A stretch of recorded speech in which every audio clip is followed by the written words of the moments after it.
నేను పట్టించుకోదాని పాప లేమంటే లేదు, ఏమైనా యాక్టింగ్ చేస్తాను.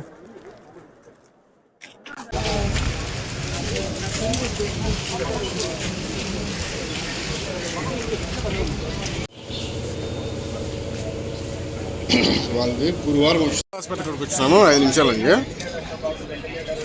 మీటింగ్, కొంచెం ఇష్యూ అంటే వచ్చాను. ఒక అర్ధగంట వస్తాను. ఆ షాప్ పెట్టుకో.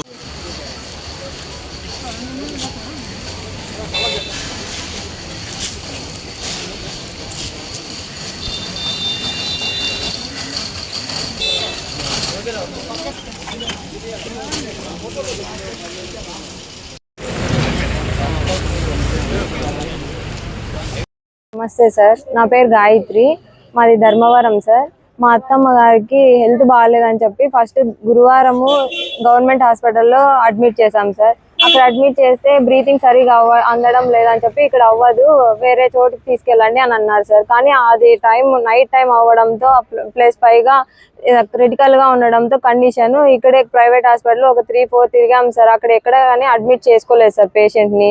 అందుకని డ్రైవరే ఇక్కడికి సజెస్ట్ చేశారు సార్. అంబులెన్స్ డ్రైవరు ఇక్కడికి తీసుకొచ్చింది కూడా అంబులెన్స్ డ్రైవరే సార్. స్విమ్స్ హాస్పిటల్ కి తీసుకొచ్చారు. ఇక్కడికి రాగానే పేషెంట్ చూసి కండిషన్ చూసి ఇక్కడున్న డాక్టర్స్ మేము చూసుకుంటాము, మేము అంతా చేస్తాము, మీరేం టెన్షన్ పడకండి, మీరు ఫస్ట్ అడ్మిషన్ ఫీజే 40,000 కట్టండి అని చెప్పి ఫస్ట్ అడ్మిషన్ ఫీజు కట్టించుకున్నారు సార్. అడ్మిషన్ ఫీజు కట్టిన తర్వాత మళ్ళీ ఫార్మసీ మెడికల్ కి ఇంత అవుతుంది అని చెప్పి మనకి 30,000 అని 40,000 అని అలా ఒక 2-3 మెడిసిన్స్ కి అంత అమౌంట్ మాతో ఇప్పించుకున్నారు సార్. మేము అలానే అన్ని అమౌంట్ పే చేసి వచ్చాం సార్. మేము మెడిసిన్ తీసుకెళ్ళిన తర్వాత అది మేము అక్కడ ఇవ్వగానే వాళ్ళు మమ్మల్ని బయటికి వెళ్ళండి, మేము చూసుకుంటాం, మీరు బయటకు వెళ్ళండి, మీరు లోపలికి రాకూడదు అని చెప్పి మమ్మల్ని బయటికి పంపించేశారు.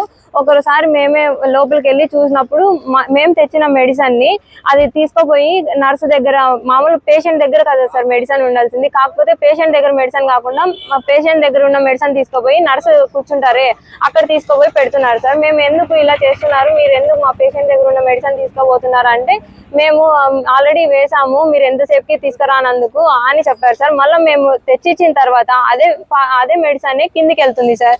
మళ్ళీ ఆ మెడిసిన్ తర్వాత మమ్మల్ని అదే మెడిసిన్ తీసుకురమ్మని చెప్తున్నారు సార్. మేము తీసుకొచ్చిన మెడిసిన్ ఇంకొకసారి తీసుకురావడానికి వెళ్తే మాకు ఫస్ట్ లో అయినది 20,000 అలా అయితే మళ్ళీ నెక్స్ట్ టైం 40,000 అని చెప్తున్నారు సార్ సేమ్ మెడిసిన్ కి.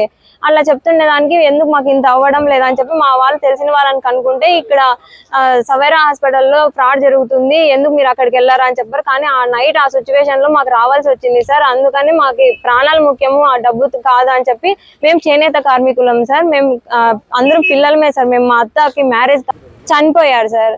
అది ఎప్పుడు చనిపోయారో మాకు తెలియదు సార్. మాకు ఫస్ట్ మేము తీసుకొచ్చినప్పటికి ప్రాణాలతో ఉన్నారని చెప్పారు సార్. బ్రీతింగ్ అయితే ఆడుతుంది అని అన్నారు సార్. మేము తీసుకొచ్చినప్పటికి అడ్మిషన్ చేసుకుంటాము, బాగుంటుంది ఆమెకి అని చెప్పారు సార్. చెప్పలేదు సార్, వాళ్ళైతే చనిపోయిందని చెప్పలేదు సార్. మేము వెంటిలేషన్ పెట్టి కర్నూలు మేము అమౌంట్ కట్టలేమని చెప్పి మేము కర్నూలుకి తీసుకెళ్ళాలి అని అనుకున్నాం సార్. కర్నూలు తీసుకెళ్ళాలి అని అనుకున్నప్పుడు వెంటిలేషన్ తో పాటు తీసుకెళ్ళండి మీరు అని చెప్పారు. అంతకన్నా ముందు ఈ టెస్టులు అన్ని చేపించి ఇంత అవుతుంది అమౌంట్ అని చెప్పి మొత్తం అంతా మాతో పే చేయించుకున్నారు సార్. మాతో ఎంతైతే అమౌంట్ వాళ్ళు కట్టించుకోవాలనుకున్నారో దగ్గర 2 lakhs అయిపోయింది సార్. మేము మొన్న నైట్ 11:30కి వచ్చాము. చనిపోయిందని డాక్టర్లు మీరు అంబులెన్స్ లోకి ఎక్కించినాక చనిపోయింది అని అంటున్నారు. కానీ నా తమ్ముడు అంబులెన్స్ లోకి ఎక్కి ముందు ఫస్ట్ వాడికి మా అత్తగారికి ప్లాస్టర్స్ వేసి ఉన్నాయి సార్ ఐస్ కి. మామూలుగా అయితే ప్లాస్టర్స్ ఎందుకు వేసి ఉంటుంది సార్ పేషెంట్లకి, చనిపోతే గానీ ఐస్ ఓపెన్ చేసి చనిపోతే గానీ అలా ప్లాస్టర్లు వేయరు కదా, మామూలుగా మనకి డౌట్ రాకుండా ఉండడానికి వాళ్ళు ప్లాస్టర్ వేసారు. మేము ఎందుకు ప్లాస్టర్ వేసారు అని క్వశ్చన్ చేసేసరికి లైటింగ్ పడుతుంది అని అంటున్నారు. సేమ్ ప్రాబ్లమ్ తోనే పేషెంట్లు చాలా మంది ఉన్నారు, వాళ్ళకి లైటింగ్ పడదా సార్, వాళ్ళు ప్లాస్టర్ వేయలేదు. మా అత్తగారికి ఎందుకు ప్లాస్టర్ వేశారు, మా తమ్ముడికి డౌట్ వచ్చి పల్స్ పట్టుకొని చూసారు సార్. అంబులెన్స్ లోకి ఎక్కించే ముందు వాళ్ళు పల్స్ పట్టుకొని చూసి నా తమ్ముడు పల్స్ ఆడట్లేదు అని చెప్తే తేజ సార్ వచ్చి లేదు పల్స్ ఆడుతుంది, స్లోగా ఆడుతుంది అంటే లేదు ఆడట్లేదు అని చెప్తే మీరు డాక్టర్ ఎస్ కాదు సార్ అక్కడ చెప్పింది వచ్చి తేజ సార్. సార్